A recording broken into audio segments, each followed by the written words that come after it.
You ever think that financial advice from someone whose biggest investment was Pokemon cards was a great idea? Or that fitness tips from a guy who gets winded opening a bag of chips seem reasonable? Probably not. Today, we're asking a deceptively simple question. What actually makes for an enlightened teacher? Not just any teacher, but the real deal. Someone who can actually help you cross the metaphorical river. Not someone yelling directions from a lounge chair on the shore. Let's rewind. In our investigation of Zero-Buddhism, aka what it takes for the activity of Buddhism to arise, we landed on 3 conditions. First, you need an enlightened teacher. Second, you need a clear picture of the path to the destination. And last, you need a map of the obstacles expected along the way. And lately, we've been zooming in on that first piece, putting the notion of enlightenment aside and focusing on just the teaching activity. And last time, we identified 4 ingredients needed for teaching to occur.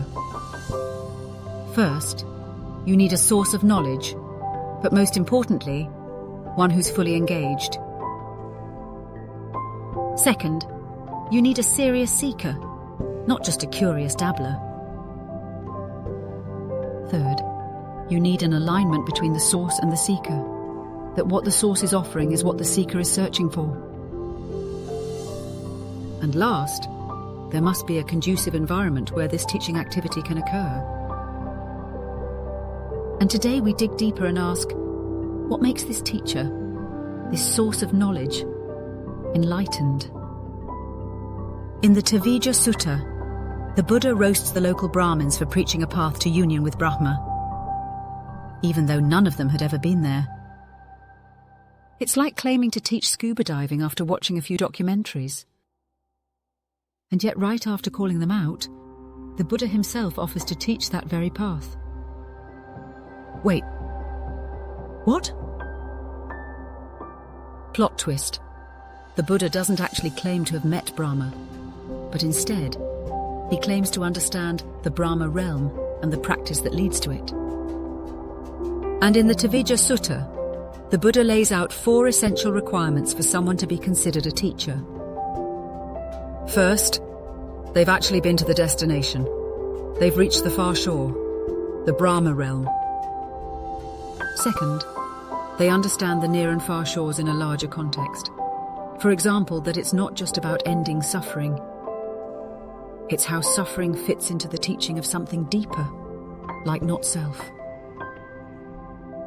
Third, they know the practice that leads to the far shore, to the Brahma realm, that they didn't just stumble upon it in a weird dream. And last, they are walking the path that leads to the far shore. They are not retired from the journey. They are actively on it. And that's the key. If we're going to take Buddhism seriously, not just as a philosophy, but as the activity that it is, then we'd better satisfy the 3 essential conditions. An enlightened teacher, a clear picture of the path, and a clear understanding of the obstacles. And if an enlightened teacher is the crux for this whole thing to even work, shouldn't we be completely clear on what that actually implies?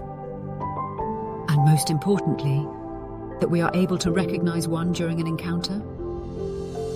And so, the question for next episode: how are we to recognize an enlightened teacher?